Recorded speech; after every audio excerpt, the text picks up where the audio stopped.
하나님의 말씀 보겠습니다. 말씀이 바뀌었는데요. 사도행전 13장 22절 우리 같이 읽어보겠습니다. 시작.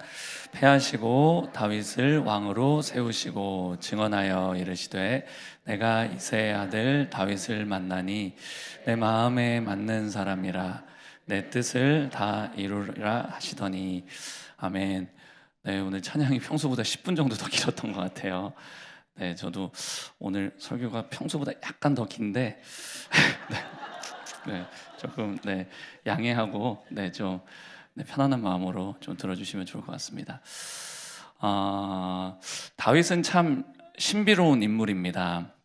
제가 청년 시절에, 물론 지금도 그렇지만 제가 성경에서 가장 사랑하고 흠모했던 인물이 다윗이었어요.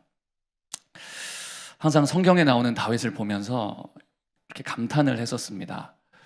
어떻게 다윗은 저런 마음을 품을 수가 있을까?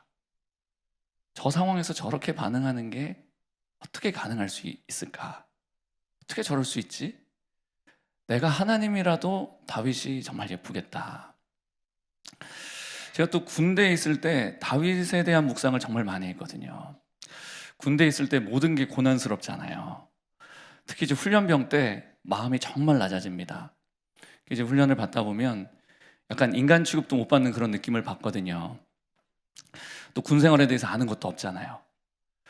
이제 훈련시키는 이제 조교들, 이제 기껏 해봐야 1년 정도 입대 좀 더 빨리 한 기간병들인데 엄청 막 혼을 내고 얼차려주고, 그러니까 마음이 완전 낮아집니다. 막 눈물도 찔끔찔끔 납니다. 근데 사실 따지고 보면 제가 걔네들보다 나이 많았거든요. 제가 조금 군대 늦게 가서. 그때 이제 군대에서 수양록이라고 하는 이제 노트 같은 거를 주는데, 그래서 자유 시간에 저는 그 책에다가 이제 제 개인적인 묵상, 이런 주시는 마음들, 이런 것들을 적기도 했습니다. 제 기도문을 적기도 하고 그랬는데, 제가 나중에 이제 수양록을 우연히 이제 보게 됐는데, 그 많은 내용이 어떤 거냐면, 다윗은 어떻게 그럴 수 있었을까? 나도 다윗을 닮고 싶다. 나도 다윗처럼 하나님 마음 기쁘게 하고 싶다. 그런 글들이 되게 많이 있더라고요. 아마 여러분들 중에도 저처럼 다윗의 삶을 흠모하고 닮고 싶은 그런 분들이 꽤 있을 거라고 생각을 합니다. 오늘 본문에서 말씀을 하듯이 하나님은 다윗을 일컬어서 내 마음에 맞는 사람이다, 내 마음에 합한 사람이다, 이렇게 말씀을 하셨어요. 그러니까 하나님 마음에 딱 꼭 맞는 그런 사람이었던 거예요. 그 이유가 무엇이었을까? 다윗이 다른 사람보다 거룩과 경건에 있어서 탁월해서 그랬을까? 꼭 그렇지만도 않은 것 같습니다. 거룩과 경건하면 여러분, 다니엘이 더 뛰어나지 않습니까? 다니엘은 거의 실수가 없는 사람으로 묘사가 되고 있습니다. 그에 반면에 다윗은 치명적인 실수를 범했었어요. 또 군사적인 업적, 다 뛰어나죠. 어떻게 보면 여호수아는 더 뛰어납니다. 제로에서부터 시작해서 그 이스라엘이 거주하는 가나안 땅 대부분을 정복하잖아요. 건축물이나 문명을 꽃피운 부분 때문에 그러냐? 그것도 아니잖아요. 이 부분 하면 또 솔로몬이잖아요. 다윗이 하나님 마음에 합한 자가 될 수 있었던 비결은 이런 것이 아니었습니다. 그러면 무엇이었는가 하면, 그것은 다윗 안에 있는 하나님의 마음을 알고자 하는 열정 때문이었습니다. 그냥 단순히 하나님의 계명을 지키고 순종하고 막 그렇게 애쓰는 그런 삶에 만족하는 게 아니라, 정말 다윗은 하나님의 마음을 알기를 원했어요. 그분의 마음을 배우기를 원했던 거예요. 하나님 마음 안에 있는 그 열정이 무엇인지, 자신의 삶을 향한 하나님의 마음, 그것이 어떤 것인지, 그분 안에도 갈망이 있거든요. 하나님 안에도 갈망이 있어요. 하나님의 갈망이 무엇인지, 또 하나님의 사랑이 무엇인지, 그분의 성품이 무엇인지, 이거를 배우기를 원했던 겁니다. 이 부분에 있어서 다윗은 그야말로 가장 뛰어나고 가장 열정적이고 가장 탁월한 학생이었습니다. 그래서 그는 그의 삶의 여정을 통하여서 이 하나님의 마음을 하나씩 배워갔던 것이죠. 그 결과 다윗은 주님의 마음을 가장 잘 이해하는, 그래서 하나님의 마음에 합한 사람이다 라고 불리는 그런 신앙의 영웅이 되어지게 된 것입니다. 근데 우리가 한 가지 기억해야 할 것은, 다윗이 태어나면서부터 그렇게 위대한 사람으로 태어난 게 아니라는 거예요. 연약함 투성이었습니다. 부족했습니다. 전혀 다듬어지지 않은 그냥 원석에 불과했어요. 그런데 그는 하나님의 손 안에서 철저하게 훈련되고 준비되는 그 시간을 신실하게 통과했던 것입니다. 그 결과 하나님의 인정을 받는 사람이 된 거예요. 그래서 오늘 우리 다윗의 삶을 좀 이렇게 추적해 가면서 어떻게 하나님의 부르심을 온전히 감당하는 사람이 될 수 있었는지 살펴보기를 원합니다. 이 다윗의 인생에 있어서 너무나 중요한 분기점이 되는 한 5개의 지점이 있습니다. 그 한 곳 그곳에서의 훈련을 통하여서 다윗은 정말 하나님의 부르심에 합한 자, 정말 하나님의 마음에 합당한 자로 준비되거든요. 저와 여러분도 하나님을 따르는, 또 하나님의 부르심을 따라서 걸어가는 그 여정을 나아갈 때 누구나 이 5가지의 이 지점을 거친다고 저는 믿습니다. 그래서 이 부분을 함께 나누기를 원합니다. 다윗의 첫 번째 여정은 베들레헴에서부터 시작돼요. 베들레헴 하면 작고 보잘것없는 마을입니다. 다윗의 고향이죠. 다윗은 이곳에서 작은 것에 충성하는 것을 배워요. 8아들 중에 막내로 태어났잖아요. 그래서 가족들 중에서 가장 하찮은 대접을 받았습니다. 그의 형들은 다 사울의 군인이 돼서 나갔는데 다윗은 가족의 양을 치는 목동이었습니다. 당시에 양치는 일, 여러분들 짐작하시겠지만 고귀한 일이 아닙니다. 하찮은 일로 여겨지는 그런 일이에요. 근데 다윗은 집에서 그런 일들을 도맡아 한 겁니다. 다윗의 삶은 다른 사람들이 별로 하고 싶어 하지 않는 그런 일들로 가득한 삶이었습니다. 하루 왼종일 넓은 초원에서 혼자 양들과 함께 있는 거예요. 하루 왼종일. 얼마나 외롭고 지루했겠습니까? 그러니까 하찮고 시시한 일들입니다. 그런데 그런 일들을 정말 주님을 향한 사랑의 마음을 가지고 그 시간들을 감당해냅니다. 사실은 이게 다윗의 삶의 첫 번째 승리입니다. 그리고 또 다윗은 당시에 그 이제 구약 시대의 사람들, 누가 하나님의 얼굴을 구한다, 우리는 지금이야 우리 주의 얼굴을 구합시다, 담대하게 우리가 이런 기도도 하고 막 그러잖아요. 그 당시에 누가 하나님의 얼굴을 구한다는 그런 기도를 감히 할 수 있었겠습니까? 그 일반적인 게 아니죠. 하나님은 두려운 존재인데 누가 하나님의 얼굴, 하나님의 임재를 감히 구합니까? 그런데 다윗에게는 그 하나님의 임재를 구하고자 하는 마음이 있었습니다. 그 길고도 그 따분한 그 고독한 시간 속에서 하나님의 얼굴을 구하고 주님을 예배하고 깊은 교제를 나누는 그런 시간을 가졌어요.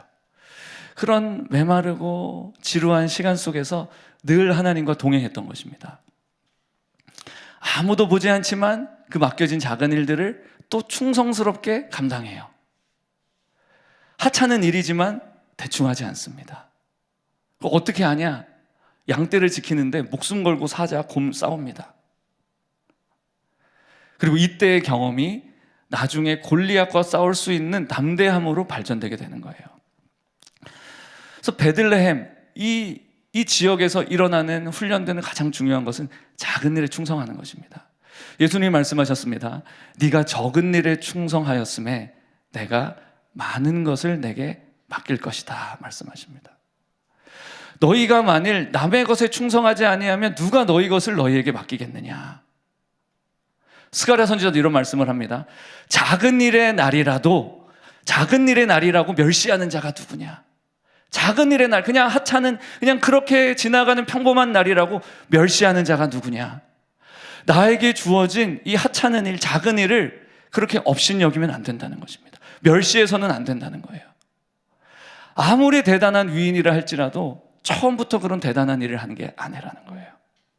누구나 작고 하찮아 보이는 그 일에서부터 시작한다. 그리고 남의 것을 맡아서 잘 감당하는 것, 그것에서부터 훈련이 시작되고 거기서부터 성장이 시작된다 말씀하는 것입니다. 제가 오래전에 어떤 교회에서 하는 은사 집회에 참여한 적이 있었습니다. 그때 강사님이 안드레 애쉬비 목사님이라고 하는 이제 흑인 목사님이었습니다.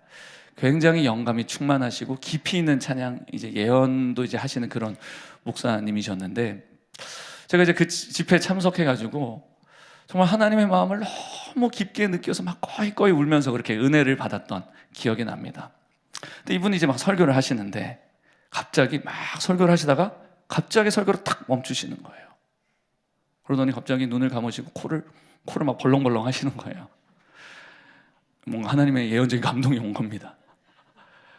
그러고는 저기 뒤에 있는 한 자매님에게 잠시 좀 일어났으면 좋겠다고 이렇게 세우는 거예요. 그리고는 주님이 주시는 마음을 이제 막 대언을 하는 겁니다. 그 내용이 어떤 내용이었냐면 이런 내용이었어요. 주님이 지금 말씀하신다. 그런데 네가 작은 일에 충성한 것을 내가 안다. 네가 작은 일에 충성했으므로 내가 너에게 더 큰 것을 맡기겠다. 그리고 너는 나의 영광을 볼 것이다. 이 예언의 말씀을 하는데 이 자매가 막 폭풍 오열을 막 하는 겁니다. 제가 그때 그게 너무 인상적이었어요. 그 장면이. 아, 그렇구나. 주님은 작은 일에 충성된 자를 쓰시는구나. 우리가 기억해야 할 것은 하나님은 언제나 사람을 이런 식으로 찾으신다는 거예요. 하나님은 큰 일을 하는 것을 보고 사람을 택하는 게 아닙니다. 큰 일을 감당할 때 큰 일을 어떻게 하는지를 보고 사람을 찾는 게 아니라 작은 일이 맡겨졌을 때 어떻게 하는지를 보고 하나님은 사람을 택하신다는 거예요. 다윗이 하나님의 부르심을 받은 것도 베들레헴이거든요. 작고 초라한 도시, 초라한 동네 베들레헴 가운데서, 그것도 가장 낮은 곳, 저 초원, 아무도 관심 가지지 않는 저 초원에서 양을 치고 있을 때 그때 하나님의 부르심을 발견하게 되는 거예요. 작은 일에 충성해서 하루하루 신실하게 감당할 때 주님이 찾아오셔서 우리에게 그 주님의 부르심을 말씀해 주시는 겁니다. 다윗에게도 그 날이 왔어요. 그런데 아무런 예고 없이 갑자기 찾아왔습니다. 어느 날 이스라엘의 대선지자 사무엘이 이제 식사하러 오겠다는 겁니다. 다윗의 집에. 그런데 다윗은 그 자리에 초대를 받지 못했습니다. 얼마나 속상했을까요? 그럼에도 불구하고 그 자리의 주인공은 누구였어요? 다윗이었습니다. 사무엘이 다윗에게 놀라운 일을 예언하는 겁니다. 내가 너를 택했고 너는 위대한 왕이 될 것이다. 여러분의 삶 가운데 이런 일이 일어나면 어떨 것 같으십니까? 너무너무 기분 좋겠죠. 미래에 대한 막 기대감과 흥분으로 막 충만해질 겁니다. 그런데 우리가 기억해야 될 게 있어요. 이건 이제 우리가 가야 할 그 여정의 시작점인 거예요. 이제 시작한 거예요. 이제 시작에 불과합니다. 다윗이 이렇게 예언을 받고 난 이후에도 무려 20년 가까운 그 훈련의 기간이 그 앞에 놓여져 있었어요. 다윗도 아마 그렇게 오래 걸리지는 몰랐을 겁니다. 이렇게 이제 다윗이 베들레헴에서의 시간을 마무리하고 이제 장소가 옮겨지는데 그것이 바로 기브아입니다. 기브아는 어디냐? 사울의 궁이 있던 곳이에요. 그러니까 사울 정부의 수도가 기브아였어요. 사울이 막 악신에 들려서 괴로워합니다. 그때 신하들이 사울에게 다윗을 추천하는 거예요. 이새의 아들 다윗이라고 하는 소년이 있습니다. 수금도 잘 타고요, 용기와 무용과 구변이 있는 아주 뛰어나고 준수한 사람입니다. 그를 한번 불러보세요. 이렇게 해서 이제 이 다윗이 수도 기브아로 진출하게 되는 거예요. 그 베들레헴 촌놈이 순식간에 청와대로 진출하게 된 거죠. 그래서 이제 이 다윗이 이제 그 기브아에서 17세부터 23세까지 이제 지내게 되거든요. 사울 왕에게 은총을 입고 후에는 블레셋 장수 골리앗까지 쓰러뜨립니다. 나라를 위기에서 건져내는 그 큰 일에 다윗이 쓰임을 받은 겁니다. 그러니까 이 기브아에서의 시즌에서 다윗은 처음으로 큰 성공을 경험하게 되는 거예요. 그리고 이건 정말 굉장한 일이었습니다. 양떼를 돌보던 목동에서 순식간에 수많은 사람들이 칭송하는, 환호하는 유명 인사가 되어버린 거예요. 다윗이 이런 일을 겪으면서 기분이 좋지 않았을까요? 좋았겠죠. 그런데 중요한 건 하나님은 그 시간에도 다윗의 마음을 시험하고 계셨다는 것입니다. 주님은 묻는 거예요. 너는 너의 정체성을 어디에 두고 있느냐? 너는 너의 정체성을 세상의 성공에 두고 있느냐? 출세에 두고 있느냐? 아니면 나에게 두고 있느냐? 너는 나의 사랑만으로 정말 너는 만족할 수 있냐? 그러니까 하나님께서 지금 기브아에서 다윗을 기술적으로 승진을 시켜놓고 나서는 이제 하나님은 다윗을 이제 테스트하고 계신 거예요.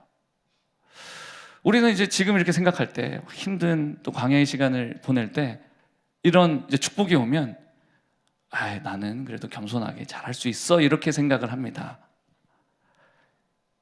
근데 대부분 거의 예외 없이 어떤 사람이 탁월한 업적을 이렇게 이루거나 큰 성공을 거두거나 어떤 영적인 돌파를 경험하거나 돈, 명예, 사람들의 환호, 이런 것을 얻게 되면 딴 사람이 돼버립니다.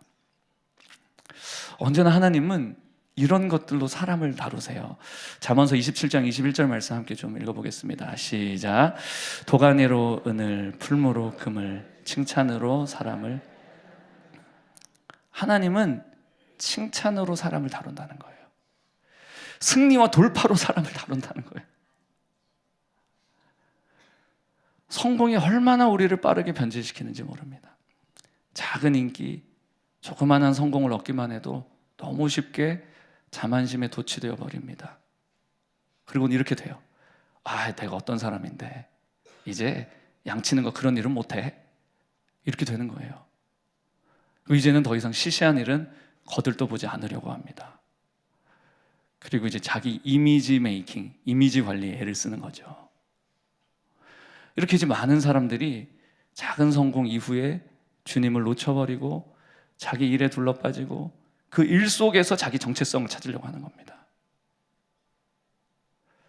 그 결과 하나님과 멀어지게 되고 끊어지게 되고, 내가 하는 일, 내가 하는 사역, 내가 이루는 업적, 이게 나 자신이 되어버리고 마는 거예요. 여기에 완전히 매몰되는 삶이 되는 것이죠. 그런데 다윗은 어떠했는가?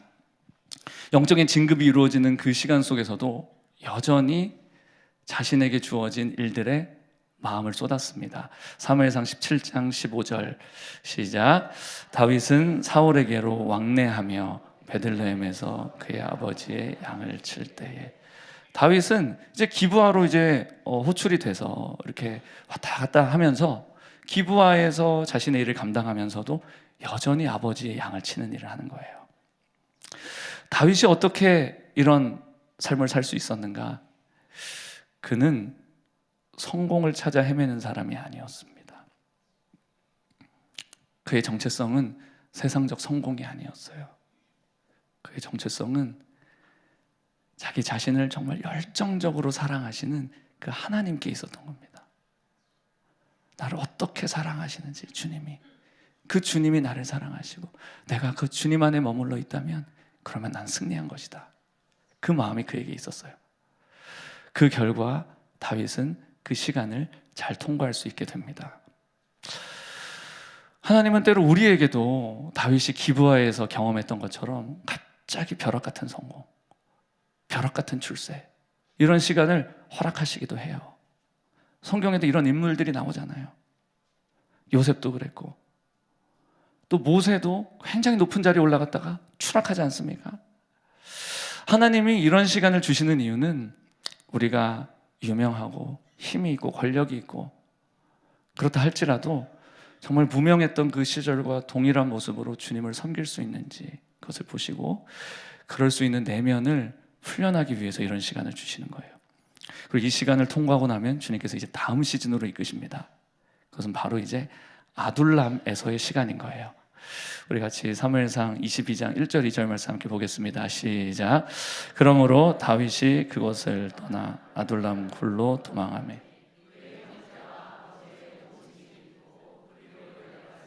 그에게 이르렀고, 2절 환난당한 자와 모든 자와 빚진 모든 자와 마음이 원통한 자가 다 그에게로 모였고 그는 그들의 우두머리가 되었는데 그와 함께한 자가 400명 가량이었더라.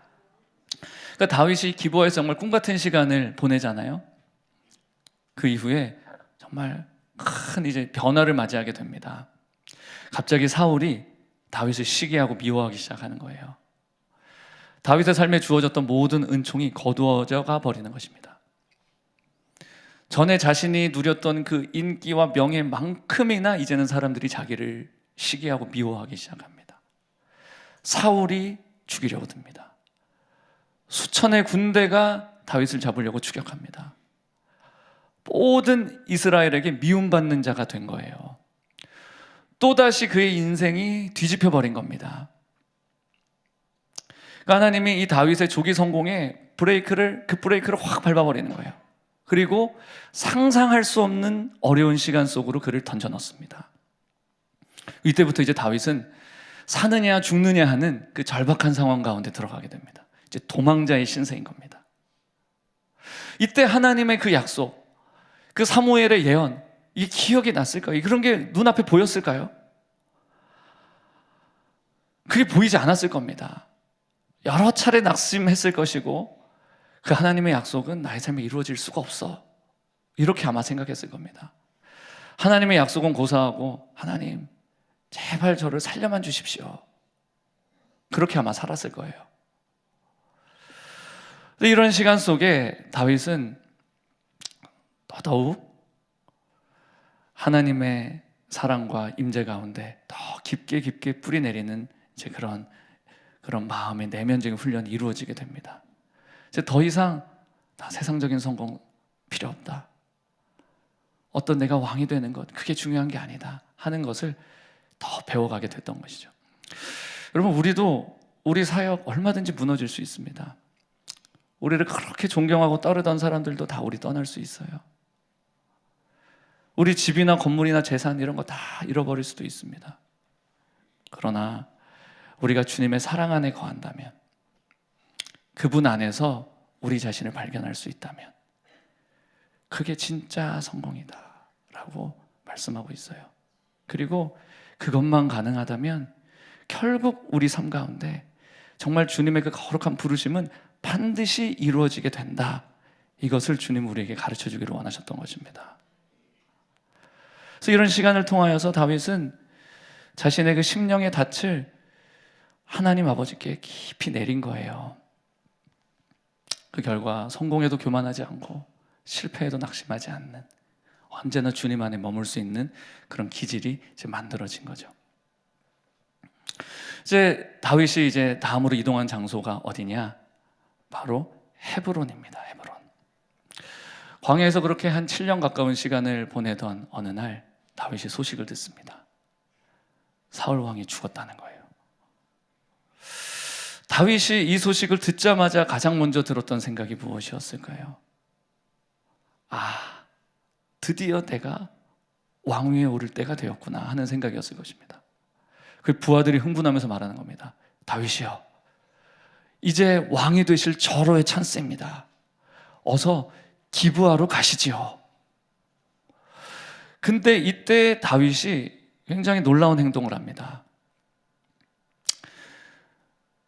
이 일에 대해서 내가 먼저 하나님께 여쭤보도록 하겠습니다, 이렇게 하는 거예요. 사무엘하 2장 1절 말씀 같이 한번 읽어보겠습니다. 시작. 그 후에 다윗이 여호와께 여쭈어 아뢰되 내가 유다 한 성읍으로 올라가리이까? 여호와께서 이르시되 올라가라. 다윗이 아뢰되 어디로 가리이까? 이르시되 헤브론으로 갈지니라. 그 다윗이 주님께 여쭤봤어요. 하나님, 어디로 가야 됩니까? 헤브론으로 가라. 그러니까 사실 지금 다윗이 하고 있는 행동은 그 부하들에게는 너무나 고통스러운 것입니다. 지금 벌써 도망자 신세로 7년을 지냈어요. 7년을 떠돌아다닌 겁니다. 얼마나 힘들었을까요? 그러니까 이런 결정을 하고 있는 다윗에게 아마 좀 쉽지 않았을 겁니다. 다윗이요, 지금 무슨 말 하고 있는 것입니까? 하나님이 사무엘을 통하여서 당신에게 분명히 말씀하시지 않았습니까? 당신이 왕이 된다고 분명히 예언하셨잖아요. 기름 부음도 받았잖아요. 그런데 사울왕은 이제 죽었습니다. 당신이 기름 부음 받은 지 벌써 13년이나 지났습니다. 이제는 기브아로 들어가도 괜찮지 않습니까? 들어가야죠. 뭐 하는 겁니까? 그런 마음이었겠죠. 그런데 다윗에게 중요한 건 그것이 아니었습니다. 왕이 되기를 무려 13년이나 기다렸던 이 상황에서도 다윗은 하나님의 마음이 어디 있는지를 알기를 원했어요. 그래서 딱 죽자마자 곧장 기브아로 갈 수도 있지만 그러지 아니하고 주님께 여쭤보는 거예요. 주님, 제가 어떻게 해야 할까요? 기브아로 올라가야 합니까? 아니면 어디로 가야 합니까? 그때 주님이 헤브론으로 가라 말씀하셔요. 그러니까 이 응답에 다윗의 부하들이 이제 실망을 해버리는 겁니다. 그러니까 헤브론으로 간다는 말은 사울이 다스리던 그 이스라엘 이 왕국의 12분의 1만 다스린다는 뜻이잖아요. 그러니까 아마 좀 속상했을 겁니다. 물론 다윗이 주변 이런 참모들의 의견을 받아들여서 기브아로 군대를 몰고 갈 수도 있죠. 사울의 죽음을 하나님의 인도하심으로 받는 거예요. 아, 사울이 죽었구나. 하나님이 인도하시는구나. 이러고 갈 수도 있는 거예요. 그럼에도 불구하고 그는 그렇게 하지 않고 하나님이 말씀하실 수 있는 여지를 남겨놓습니다. 그러니까 자연스럽게 열린 것처럼 보이는 문이었는데 그럼에도 불구하고 하나님이 인도하시기 전까지는 내가 들어가지 않겠다 하는 거예요. 그러니까 여러분, 상황이 열린다고 보여질 때 보여지더라도 그게 다 하나님의 때가 아니고 다 하나님의 인도하심인 건 아니라는 거예요. 역시나 하나님은 다윗에게 너는 헤브론으로 가서 유다 지파만을 다스려라 이렇게 말씀을 하십니다. 이렇게 이제 하나님이 다윗 왕을 한 번 더 이제 시험하고 계시는 것입니다. 그래서 이제 다윗은 그 하나님의 예언의 말씀, 그 부르심 중에 굉장히 일부분만 성취가 되게 됩니다.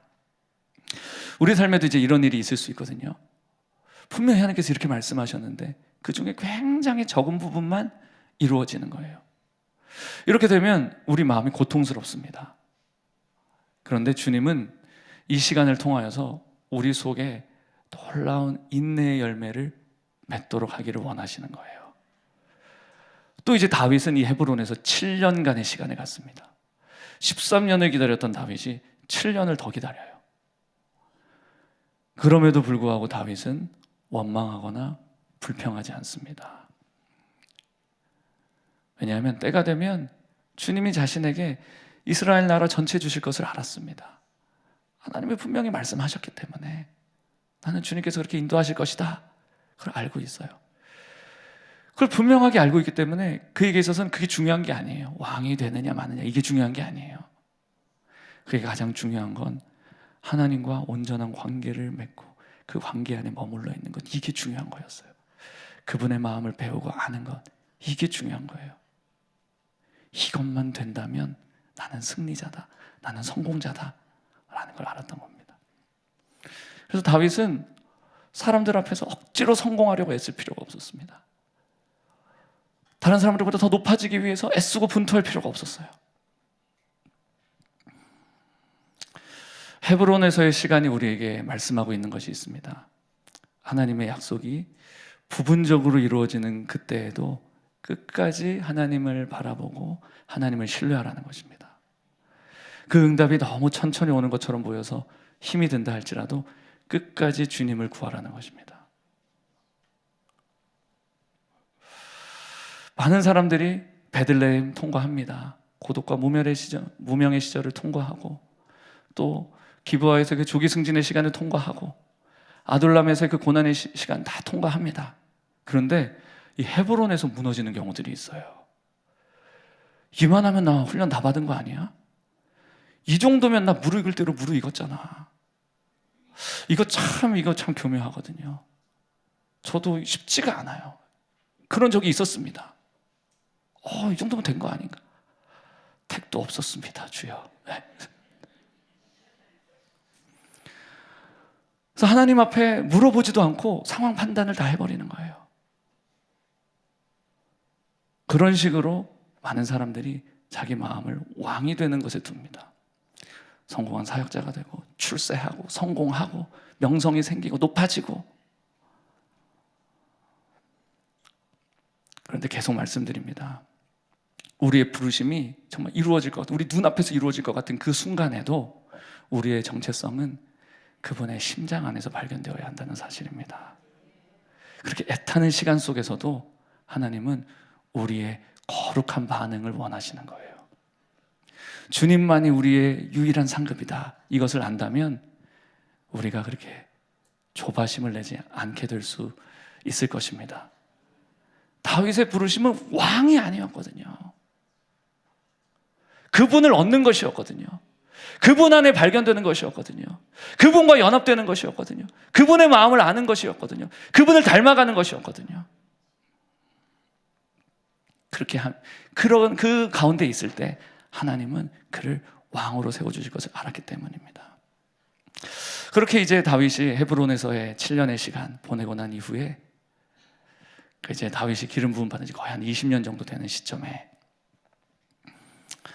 그때 이제 사울의 아들 4명 중 이제 3명이 죽습니다. 그리고 1명 이스보셋만 남게 됩니다.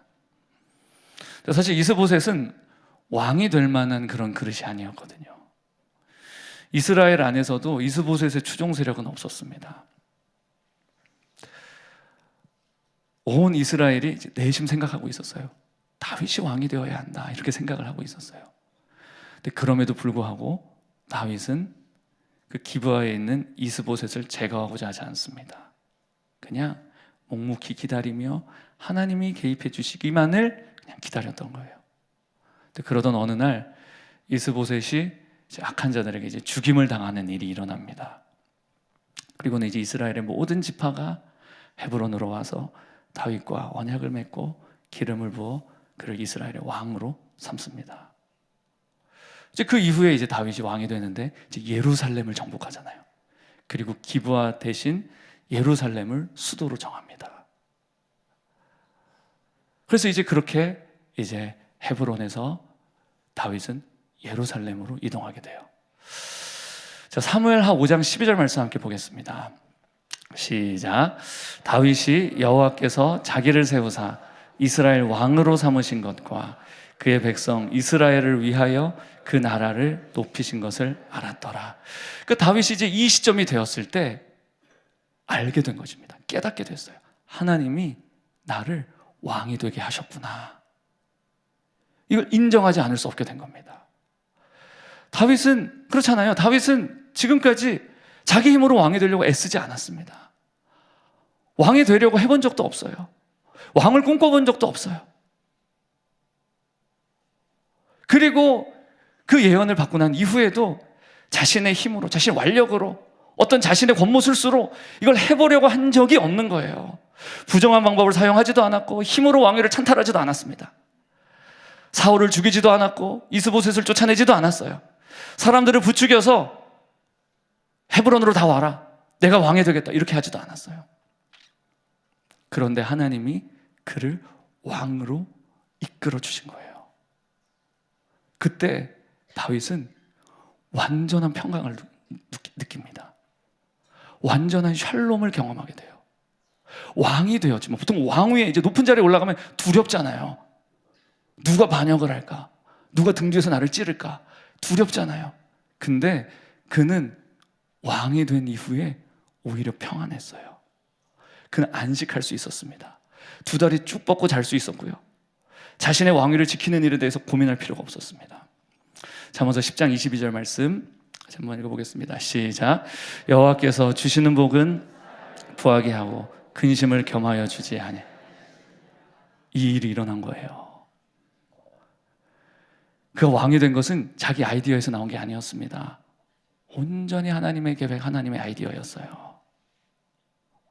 그는 자기 지위를 지키기 위해서 애쓸 필요가 없었던 것입니다. 이렇게 이제 다윗은 하나님의 부르심을, 하나님의 그 거룩한 부르심의 자리에 들어가게 되죠. 다윗이 시편에서 이렇게 고백을 하거든요. 84편, 시편 84편 5절부터 7절까지 같이 한번 읽어보겠습니다. 시작. 주께 힘을 얻고 그 마음에 시온의 대로가 있는 자는 복이 있나이다.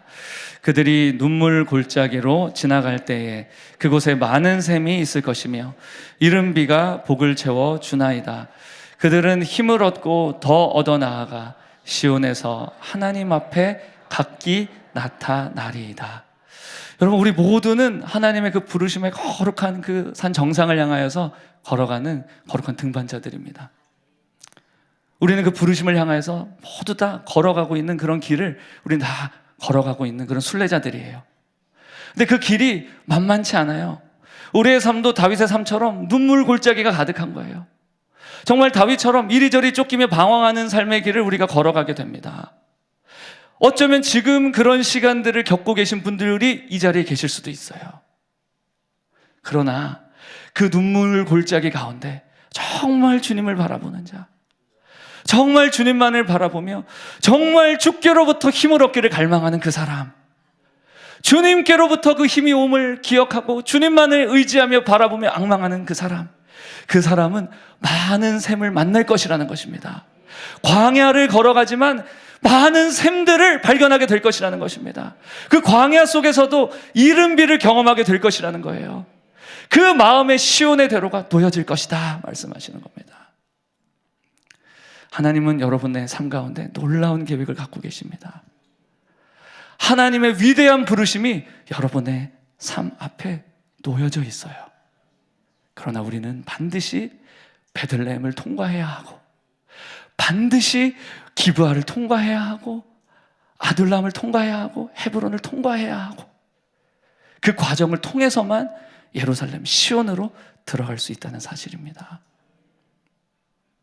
이 모든 하나님의 이 다루심, 우리를 빚으시는 그 하나님의 손길 앞에서 우리가 겸손하게 정말 오직 주님만을 의지하며 반응하며 우리가 그렇게 주님의 부르심을 이뤄가는 그 은혜를 경험하게 되시기를 주님의 이름으로 축복합니다. 그분의 부르심을 이루는 삶이 될 것을 주 예수님의 이름으로 선포합니다.